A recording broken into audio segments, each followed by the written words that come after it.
अस्सलाम वालेकुम। Chemistry X2 chapter 7 topic है सोर्स ऑफ ऑर्गेनिक कंपाउंड। ये भी इस चैप्टर का दूसरा लॉन्ग क्वेश्चन इम्पॉर्टेंट भी कि what are the source of the organic compound. तो ऑर्गेनिक कंपाउंड के 3 नेचुरल सोर्सेस जिनसे बहुत सारे ऑर्गेनिक कंपाउंड जो हैं वो एक्सट्रैक्ट किए जाते हैं। Number 1 petroleum, number 2 natural gas और नंबर 3 कोल। ये 3 नेचुरल सोर्सेस हैं जिनसे बहुत सारे ऑर्गेनिक कंपाउंड क्या किए जाते हैं, एक्सट्रैक्ट किए जाते हैं। इनको कॉमनली नाम दिया जाता है फॉसल फ्यूल का। फॉसल फ्यूल मीन कि ये यूज़ होंगे एज अ फ्यूल। और फॉसल किनको कहते हैं? ये पेट्रोलियम, नेचुरल गैस और कोल ये बने कैसे, इसके बारे में थ्योरीज हैं कि ऑर्गेनिक मैटर जैसा कि प्लांट और एनिमल्स ये बरीड हो गए अंडर द अर्थ क्रस्ट तक काफ़ी जो है साल पहले, जैसा कि बुक के अंदर लिखा 500 मिलियन ईयर्स अगो या इससे भी पहले। तो कहते हैं कि ज़मीन के अंदर चेंजेस आने की वजह से बहुत सारा ऑर्गेनिक मैटर, प्लांट्स और एनिमल जो था वो अर्थ क्रस्ट में बरीड हो गया। फिर वो बैक्टीरियल एक्शन और हाई प्रेशर की वजह से उसकी डीकम्पोजिशन हुई in the absence of oxygen, और उस डीकम्पोजिशन के नतीजे में वो चेंज हो गया पेट्रोलियम में, नेचुरल गैस में और साथ साथ कोल में। तो आपको फॉसिल जो वर्ड होता है ये हम कहते हैं द रिमेनिंग डीकम्पोज्ड पार्ट या decompose part of the plant और एनिमल्स अंडर बैक्टीरियल और हाई प्रेशर। बैक्टीरियल एक्शन और हाई प्रेशर की वजह से जो प्लांट्स का और एनिमल्स का चेंज हो जाना अर्थ क्रस्ट के अंदर, उनको हम कहते हैं फॉसल्स। आमतौर पर शायद आपने बायो में पढ़ा भी होगा कि फॉसल्स रिमेनिंग पार्ट रह जाता है प्लांट्स और एनिमल्स का। ठीक है, तो चूंकि ये प्लांट्स और एनिमल्स की डीकम्पोजिशन के वजह से बना, ठीक है, इसलिए इनको फॉसल कहेंगे और यूज़ होंगे एज अ फ्यूल। तो इनका नाम क्या बन गया? Fossil fuels. अब हम स्टार्ट करते हैं बारी बारी, तीनों को बारी बारी पढ़ेंगे और देखेंगे कि उनमें से कौन कौन से ऑर्गेनिक कंपाउंड जो हैं वो मिला करते हैं। तो स्टार्ट करते हैं कोल से। ठीक, कोल को आप लोगों ने शायद सुना भी होगा कि जो आमतौर पर हम अगर चाह रहे हैं कि हमारा पेट्रोल ज़्यादातर कंजप्शन उसकी ना हो, तो उसकी कंजप्शन को कम करने के लिए जितने भी हमारे पास पावर प्लांट हैं जहां पर पेट्रोल यूज़ किया जाता है इलेक्ट्रिसिटी के लिए, मतलब पावर के लिए, तो उसके अंदर क्या किया जाए? कोल को यूज़ कर लिया जाए। क्योंकि इससे भी हमें क्या मिलेगी? बाय बर्निंग इसमें से हीट हमें जो है वो मिलेगी, जैसा कि पेट्रोल से मिलती है। क्योंकि आपको पता है पेट्रोल की अगर कंजम्पशन करते जाएंगे तो वो जो है, जैसे आप समझते हैं कि कोई चीज़ एक्सटिंक्ट हो जाती है, ख़त्म हो जाती है, वो बिल्कुल उसी तरह से होगा कि एक चीज़ पर डिपेंड रहने से। तो कोल का यूज़ है कि इसको भी यूज़ किया जाता है एज आ फ्यूल, और सारी कंट्रीज़ जो हैं ये इस चीज़ पर डिवेलपमेंट कर रही हैं कि पावर जनरेशंस के लिए या पावर यूज़ के लिए किसको यूज़ किया जाए? कोल को। अब स्टार्ट करते हैं हाउ कोल इज़ फॉर्म्ड, कोल बनती कैसे है। तो इसके बारे में एक थ्योरीज हैं, जैसा कि इस थ्योरी का नाम है ऑर्गेनिक थ्योरी।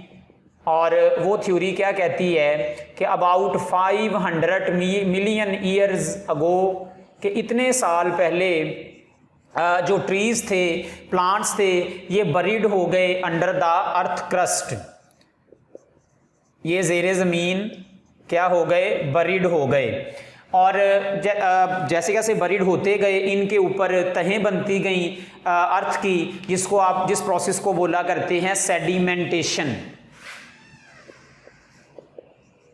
ठीक है, सेडिमेंटेशन के लेयर्स का डेवलप होना।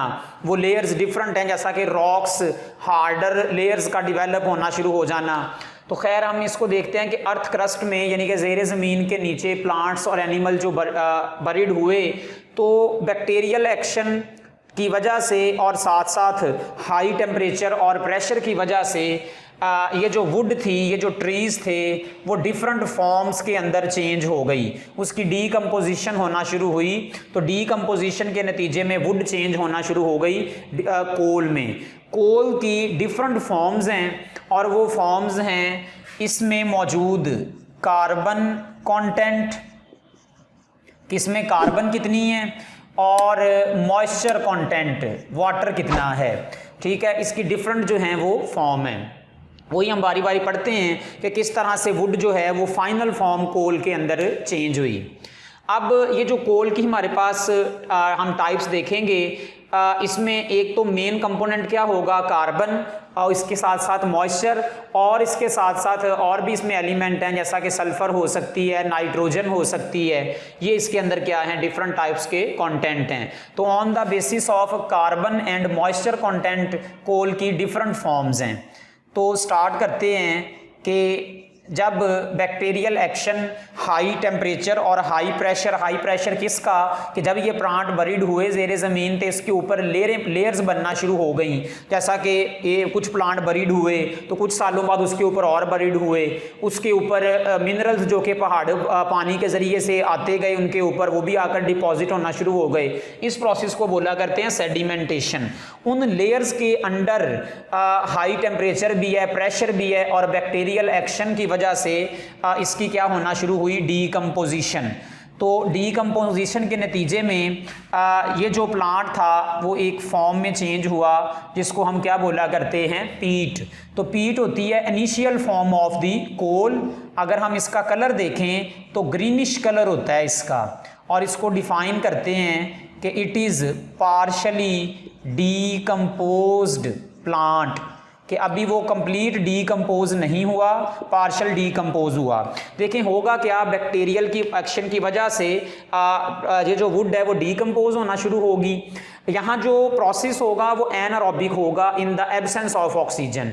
अगर प्रेजेंस ऑफ ऑक्सीजन में डीकम्पोजिशन हो तो बैक्टीरिया वुड को डीकम्पोज करके कार्बन डाइऑक्साइड और वाटर में चेंज करते हैं। या मार्शली प्लेसेस में आप देखें तो ऑर्गेनिक मैटर को डीकम्पोज करते हुए वहाँ होते हैं मिथेनोजेनिक बैक्टीरिया जो कि मीथेन प्रोड्यूस करते हैं। यहाँ अंडर द लेयर, अर्थ के जो ऊपर लेयर्स हैं उनके अंडर जो बरीड हुए प्लांट, इनकी डीकम्पोजिशन होगी एनएरोबिक। ठीक है, और वहाँ टेम्परेचर भी हाई होगा और प्रेशर भी बहुत हाई होगा। हाई प्रेशर से क्या होगा, बाय डीकम्पोजिशन वुड में से वाटर कंटेंट जो है वो कम होता जाएगा। ठीक है, ऑक्सीजन भी एक्सपेल आउट होती जाएगी, तो हाइड्रोजन ऑक्सीजन निकालते जाएं, इसका मतलब है अब प्लांट के अंदर कार्बन कंटेंट जो है वो इंक्रीज होता जाएगा। इंक्रीज का ये मतलब नहीं कि कार्बन बाहर से ऐड होगी, प्लांट के अंदर पहले कार्बन थी और ज़्यादा अमाउंट में हाइड्रोजन भी थी, ऑक्सीजन भी थी, इनके निकलने से कार्बन बढ़ेगी, तो उस चीज़ को हम कह रहे हैं कार्बन कंटेंट का इंक्रीज होना। तो ये फर्स्ट फॉर्म आएगी, इसमें से मॉइस्चर वुड के मुकाबले में बहुत कम होगा और ये पार्शली डीकम्पोज्ड फॉर्म होगी जिसका ग्रीनिश कलर होगा। इसका नाम क्या है, पीट। इसके अंदर जो कार्बन कंटेंट है वो हुआ करता है 60%। फिर इसके ऊपर मज़ीद बैक्टीरियल एक्शन, इसकी मज़ीद डीकम्पोजिशन हुई, उसी तरह से हाई प्रेशर और मज़ीद इंक्रीज़ करता गया और टाइम गुजरता गया तो वाटर कंटेंट उसमें से और रिमूव होता गया और पीट की एक नई फॉर्म बनी, वो कहलाती है लिग्नाइट। ठीक है, ये जो लिग्नाइट है इसका डार्क ब्राउन कलर हुआ करता है और इसमें से और मॉइस्चर कंटेंट जो है वो रिमूव हो गया।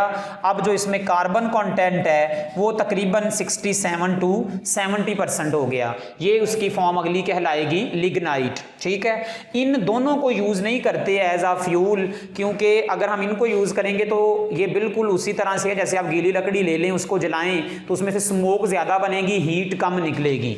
ठीक है, तो इसी के साथ साथ फिर लिग्नाइट, इस पर मज़ीद और प्रेशर बढ़ा, बैक्टीरियल एक्शन हुआ और वाटर कंटेंट रिमूव हुआ, तो ये चेंज हुआ एक नई फॉर्म में जो कि है बिचुमिनस कोल।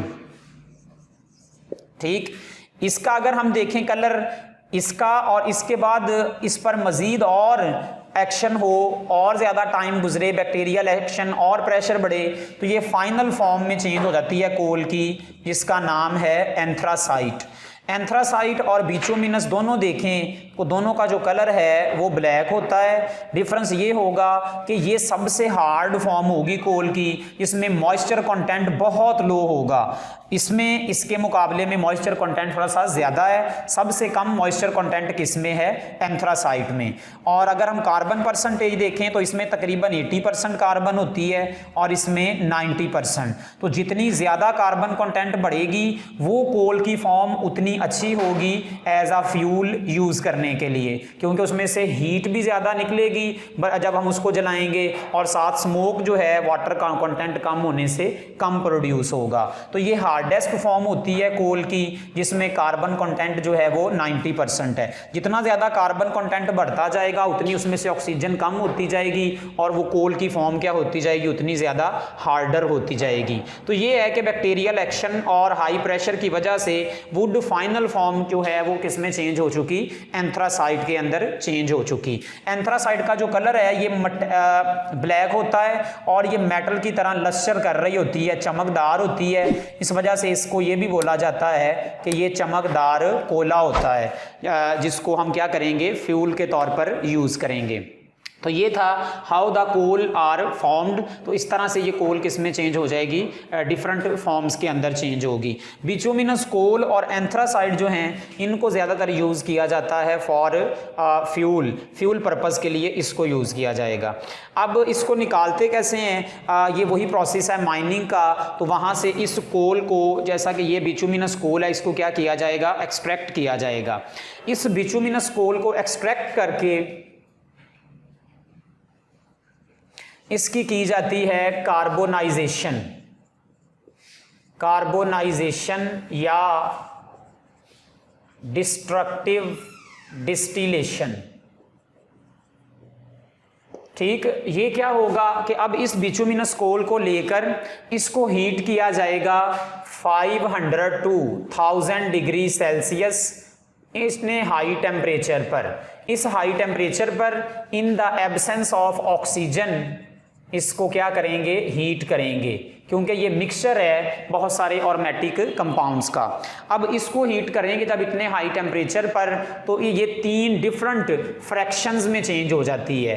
इसमें नंबर 1 फ्रैक्शन होता है सॉलिड पार्ट, जो कि हमारा क्या है? Coke, black form solid part Coke, जिसमें से तमाम मॉइस्चर कंटेंट रिमूव हो चुका। इसके साथ इसमें एक लिक्विड मटेरियल आता है जो कि है कोल तार, और साथ इसमें तीसरा फ्रैक्शन जनरेट होता है और वो है कोल गैस। जब इसको हाई टेम्परेचर पर हीट करेंगे तो ये जो हमें एक सॉलिड और साथ इसमें कुछ लिक्विड मटेरियल था बिचुमिनस कोल जिसको कहा था, तो वो 3 फ्रैक्शंस के अंदर डिवाइड होगा, कोक, कोल तार और साथ साथ कोल गैस। अब इन तीनों को सेपरेट करेंगे by the process of fractional distillation. Fractional distillation क्या हुआ करता है कि सब्सटेंस को हीट करना हाई टेम्परेचर पर, तो अगर वो डिफरेंट उसमें फ्रैक्शंस हों, डिफरेंट सब्सटेंस मौजूद हों जिनमें बॉइलिंग पॉइंट का डिफरेंस हो, तो वो आपस में से सेपरेट हो जाते हैं on the basis of their boiling point. तो अपने अपने बॉइलिंग पॉइंट पर डिफरेंट फ्रैक्शन उसमें से क्या होगा? सेपरेट होगा। इन तीनों को सेपरेट करके डिफरेंट पर्पस के लिए यूज किया जाता है। जैसा कि कोल गैस क्या है? ये सबसे लो बॉइलिंग पॉइंट फ्रैक्शन है इनमें के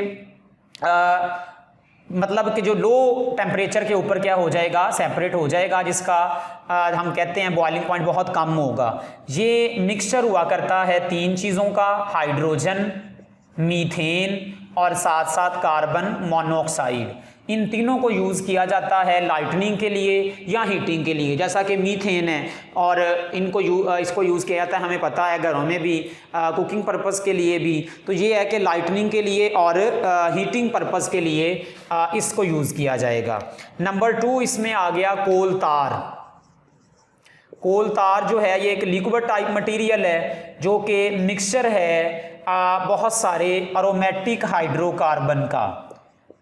ठीक है, ये हमने सारा आगे पढ़ना है। What are aromatic hydrocarbon? Simple आप एग्जांपल लिख लें, बेंजीन, ठीक है।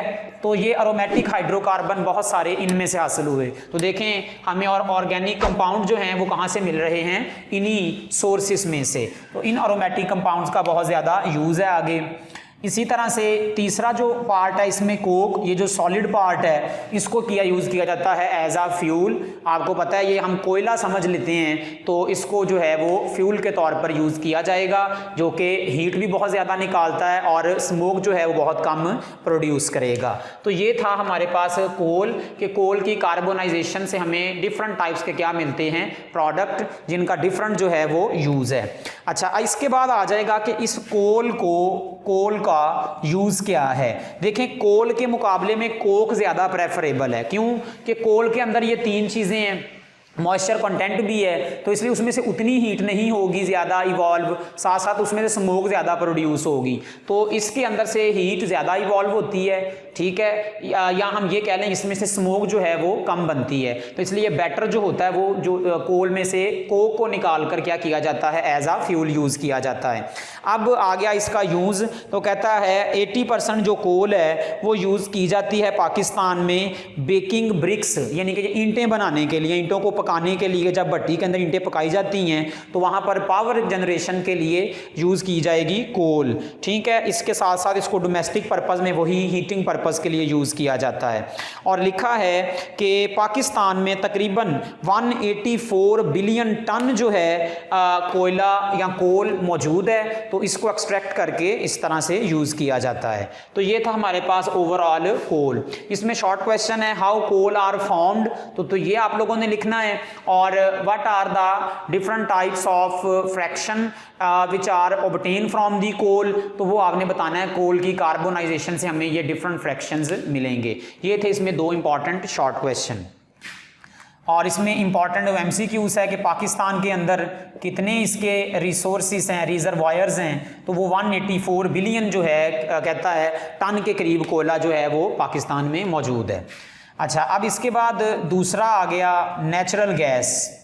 नेचुरल गैस जो है ये जब पेट्रोलियम की एक्सट्रैक्शन करते हैं तो उसके ऊपर ही एक फ्रैक्शंस होता है जो कि नेचुरल गैस है वो ऑब्टेन हो जाती है। नेचुरल गैस क्या है, इसकी डेफिनेशन है it is a mixture of low boiling hydrocarbon.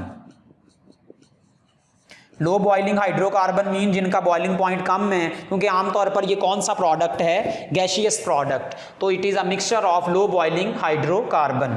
Mixture mean कि इसमें डिफरेंट कंपोनेंट्स होते हैं, कार्बन 1 2 कार्बन 4। ठीक है, कौन कौन से कंपाउंड, जिसमें 85% जो है वो मीथेन, और बाकी इसमें इथेन और प्रोपेन, और स्मॉलर अमाउंट में ब्यूटेन जो है वो मौजूद होती है।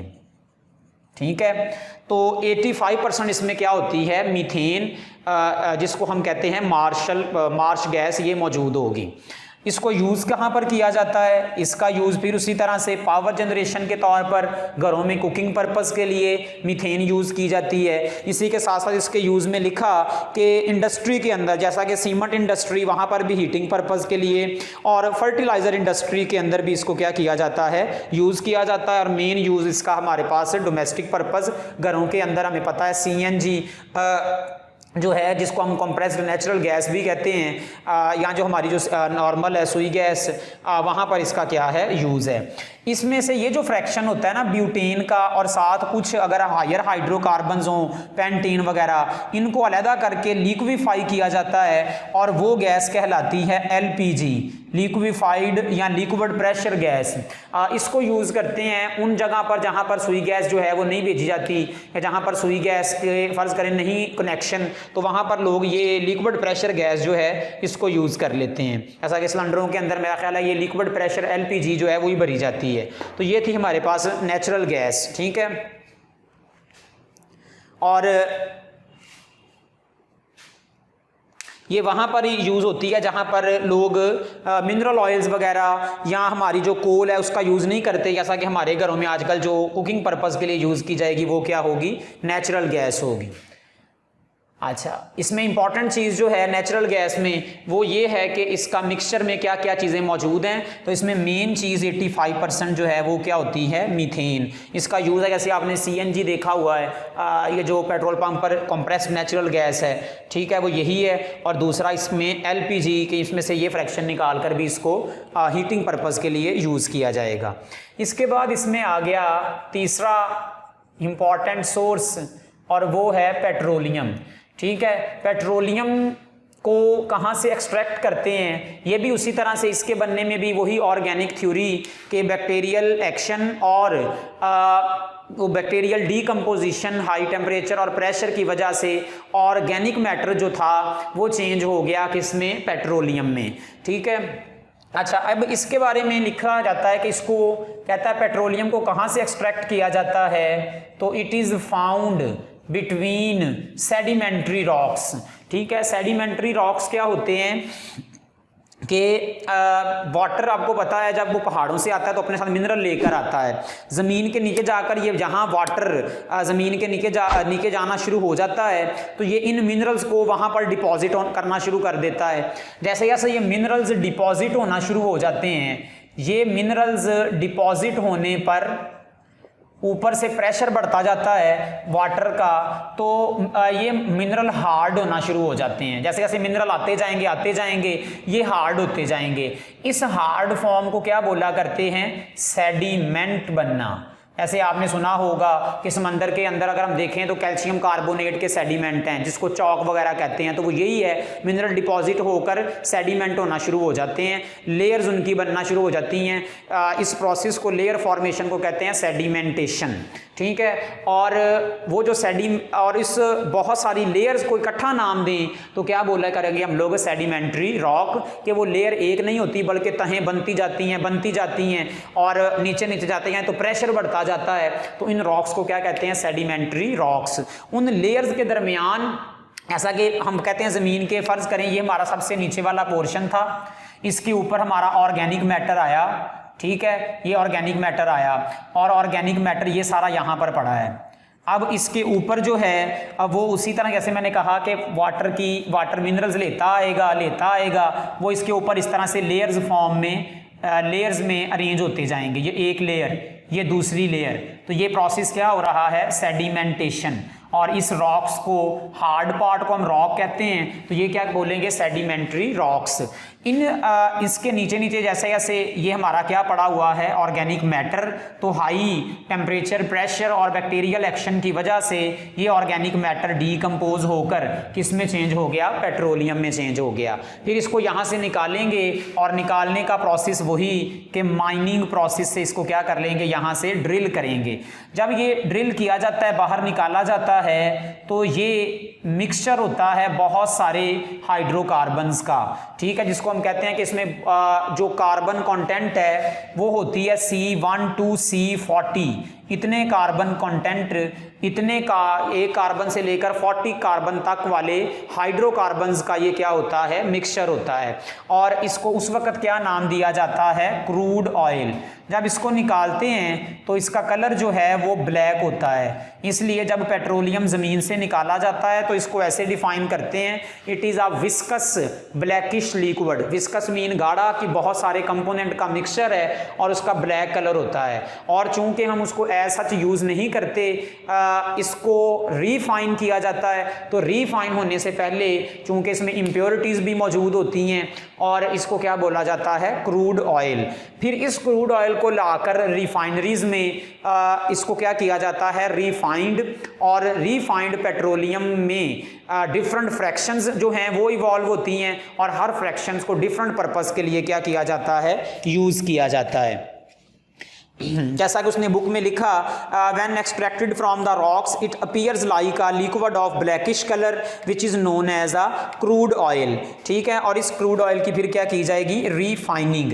रीफाइनिंग में क्या होगा कि क्रूड ऑयल के डिफरेंट फ्रैक्शंस को सेपरेट करना, और इनको सेपरेट कैसे किया जाता है, वही प्रोसेस फ्रैक्शनल डिस्टिलेशन।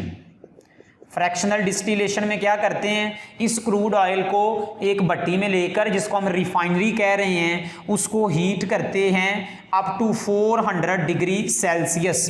ठीक है, तो इसमें जिस तरीके से जो फ्रैक्शंस होते हैं वो अपने अपने बॉइलिंग पॉइंट पर क्या हो जाते हैं, सेपरेट होना शुरू हो जाते हैं। जिसका फर्स्ट बॉइलिंग पॉइंट आता है वो पहले सेपरेट, फिर उसके बाद वाला, फिर उसके बाद वाला, फिर उसके बाद वाला, इस तरह से क्या होते जाएंगे, सेपरेट। ऐसा कि कार्बन 1 वाला जो होगा उसका बहुत कम बॉइलिंग पॉइंट है, वो पहले अलहदा हो जाएगा। जैसे कैसे कार्बन कंटेंट बढ़ता जाएगा, आपको पता है मॉलिक्यूल में अट्रैक्शन बढ़ती जाती हैं, तो वो अपने अपने बॉइलिंग पॉइंट पर क्या होते जाएंगे, सेपरेट होते जाएंगे। तो on the basis of fractional distillation ये जो पेट्रोल होगा उसके डिफरेंस क्या बन जाएंगे, फ्रैक्शंस बन जाएंगे। ठीक है, जब इसको रीफाइन कर लिया जाएगा तो रीफाइन करने पर, यानी कि रीफाइन में क्या है, एक तो प्योरीफाई करना, इम्प्योरिटीज इसमें से जो है वो अलहदा कर देना, और इसमें के डिफरेंट फ्रैक्शंस को सेपरेट कर देना। इस रीफाइंड अब पेट्रोलियम को नाम क्या दे देते हैं, मिनरल ऑयल का। तो पेट्रोलियम का दूसरा नाम क्या है, it is also called as mineral oil. अब इसके डिफरेंट फ्रैक्शंस जो हैं वो कौन कौन से बनते हैं, तो वो कार्बन कंटेंट पर हम इनको क्या करते हैं, डिफरेंट फ्रैक्शंस में लिखते हैं।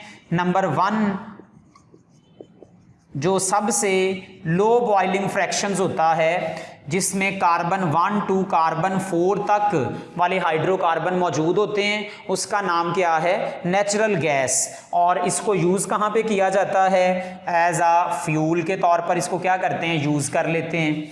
इसके बाद और इसका जो बॉइलिंग पॉइंट है वो लेस देन 20 डिग्री। ठीक है, जैसे हम हीटिंग करने लगते हैं तो 20 डिग्री से नीचे पर ही ये कार्बन 4 वाले कंपोनेंट सेपरेट होते हैं, और ये क्या कहलाती है, नेचुरल गैस। फिर जब हम इससे आगे जाते हैं अबाउट 100 डिग्री सेल्सियस पर, तो कार्बन 5 to कार्बन 7 वाला फ्रैक्शन सेपरेट होता है। कार्बन 5 to कार्बन 7 दो फ्रैक्शन इसमें से मिलते हैं, जिसमें carbon 4 to carbon 5 to carbon 6 तक वाला जो फ्रैक्शन है उसको नाम देते हैं पेट्रोलियम ईथर का, जो कि यूज़ होता है एज आ सॉल्वेंट। ठीक है, लेबॉर्ट्री के अंदर भी एज आ सॉल्वेंट यूज़ हो सकता है। और कार्बन 6 to कार्बन 7 तक वाला जो फ्रैक्शन है उसको नाम देते हैं लिग्राइन और नेफ्था। ठीक है, इसका क्या यूज़ है कि इसमें कार्बन 6 to कार्बन 7 वाले जो इसमें हाइड्रोकार्बन्स हैं ये यूज़ होते हैं ड्राई क्लीनिंग के लिए भी, और कपड़ों के ऊपर ऑयल और ग्रीस वगैरह को रिमूव करने के लिए भी लिग्राइन और नेफ्था को यूज़ किया जाता है। फिर इसके बाद देखें बॉइलिंग पॉइंट जो है वो इंक्रीज़ होता जाएगा। आप बॉइलिंग पॉइंट चाहे ना भी याद करें, ये मेन चीज़ जो है ना वो याद करनी है। तो कार्बन 7 to कार्बन 12, ठीक है, यहाँ तक का जो हमारे पास फ्रैक्शन आता है इसको बोला करते हैं गैसोलीन। गैसोलीन वही हमारा पेट्रोल जो कि हम गाड़ियों के अंदर यूज़ करते हैं, इसलिए इसके यूज़ में क्या लिखा, it is use as a motor fuel. ये इसके यहाँ पर यूजेस हैं, ये इसका कार्बन कंटेंट है, कार्बन कंटेंट, और ये इनके नाम है। तो ये गैसोलीन हमारा, या इसका दूसरा नाम हम क्या लिख सकते हैं, it is also called petrol, motor fuel के तौर पर यूज़ होगा। फिर कार्बन 12 to कार्बन 15 ये वाला जो फ्रैक्शन हुआ करता है ये आ जाएगा कैरोसिन ऑयल। ठीक है, नीचे जा जाएंगे तो बॉइलिंग पॉइंट इंक्रीज करता जाएगा। कैरोसिन ऑयल जैसा कि मिट्टी का तेल, ठीक है, इसका भी यूज़ क्या होगा, हीटिंग पर्पज़ के लिए इसको यूज़ करेंगे। या इसका एक और नाम है, it is called jet fuel. ठीक है, जेट जो होते हैं उनके अंदर हायर कार्बन कंटेंट वाला फ्यूल यूज़ करते हैं, जिसका नाम क्या है, कैरोसिन ऑयल। फिर कार्बन 15 to कार्बन 18 ये वाला जो फ्रैक्शन होता है इसको कहते हैं डीजल ऑयल, या इसका नाम है गैस ऑयल। तो ये आपको पता है डीजल, ये भी गाड़ियों के अंदर जो है इसको यूज़ किया जाता है। इसके लिए यूजेस में लिखा कि डीजल एंड हीटिंग फ्यूल, ठीक है, उसके लिए यूज़ किया जाएगा। और इसका बॉइलिंग पॉइंट आपने याद रखना है कि 275 डिग्री से ग्रेटर जो है इसका बॉइलिंग पॉइंट होता है। फिर C18 to कार्बन 30 यहाँ तक वाला जो फ्रैक्शंस होगा इसके अंदर आ जाता है lubrication oil, lubrication oil non volatile oil होता है, ये डीजल भी वोलाटाइल होता है। ये वाहद ऐसा फ्रैक्शन आता है पेट्रोलियम का जो कि कौन सा होगा, नॉन वोलाटाइल, ये उड़ नहीं सकता और लुब्रिकेशन के लिए ये यूज़ होता है। ये भी गाड़ियों के अंदर आप लोगों ने सुना हो मोबिल ऑयल यूज़ होते हैं, लुब्रिकेंट जो कि इंजन के अंदर डाले जाते हैं, लुब्रिकेशन जो है उसको प्रोवाइड करते हैं, ठीक है।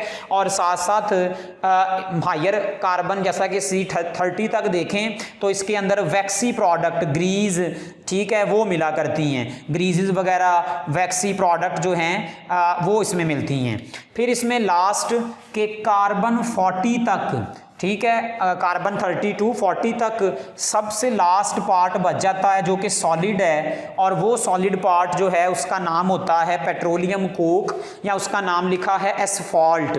वो कहता है इसको यूज़ किया जाता है कोक का, जैसे हमने पीछे यूज़ पढ़ा था कि एक तो वो यूज़ किया जाएगा फ्यूल के तौर पर, ठीक है, दूसरा उस कोक को, वो जो पेट्रोलियम की कोक होती है, इसको सड़कें बनाने में, रूफिंग, पेविंग, उसके लिए क्या किया जाएगा, यूज़ किया जाएगा। तो ये डिफरेंट फ्रैक्शंस थे। ये जो फ्रैक्शन मैंने यहाँ लिखे हैं ऐसी परसेंटेज बुक में नहीं है, आप इसको याद कर लें, ये इजी है। तो ये हमारे पास था overall fractions which are obtained from the petroleum. लेकिन ये था हमारा इसका लेक्चर। तो ये आपने एक तो टेबल याद करना होता है, इंपॉर्टेंट है इसमें ये चीज़ें कि किस में कार्बन कंटेंट कितनी है, MCQs, और उसका यूज़ क्या है। अब एंड पर इसमें आ जाएगा, ये भी MCQs के हवाले से इंपॉर्टेंट है कि पाकिस्तान के अंदर ऑयल रिफाइनरी कहाँ कहाँ पर हैं। तो लिखा है एक है अटक ऑयल रिफाइनरी, ये रावलपिंडी में मौजूद है, जो कि 1.25 मिलियन टन ऑयल जो है उसको रिफाइन करती है। इसके अलावा कराची के अंदर लिखा है 2 ऑयल रिफाइनरीज हैं जो कि तकरीबन 2.13 मिलियन टन ऑयल रिफाइन करने की कैपेसिटी रखती हैं। और लास्ट एक पाक अरब रिफाइनरी जो कि मुल्तान में है, महमूद कोट के करीब, महमूद कोट में मुल्तान के करीब, वो कहता है ये भी एक ऑयल पाक अरब जो है वो ऑयल रिफाइनरी है। तो 4 ऑयल रिफाइनरी जो हैं वो पाकिस्तान के अंदर मौजूद हैं जो कि ऑयल को क्या करेंगी, रिफाइन करेंगी। लेकिन ये था हमारा overall what are the important sources of the organic compound. अब हम देखेंगे कि जो हम पेट्रोल मिलता है, जैसा कि ये गैसोलीन है जो हम यहाँ से निकाल रहे हैं, एक तो पहली बात इसकी क्वालिटी बेहतर नहीं होती, नंबर 2 कि इसका जो अमाउंट है वो बहुत कम होती है। तो हम अमाउंट बढ़ाने के लिए और क्वालिटी बेहतर बनाने के लिए 2 प्रोसेस यूज़ करते हैं, एक है क्रैकिंग और एक है रीफॉर्मिंग। ये हमारे जो हैं इससे अगले टॉपिक होंगे। तो वीडियो को देखकर आप लोगों ने लाइक भी करना है और कमेंट भी ज़रूर करना है। और जो है ये इंपॉर्टेंट क्वेश्चन है sources of the organic compound, ये भी याद करना है। अल्लाह हाफिज़।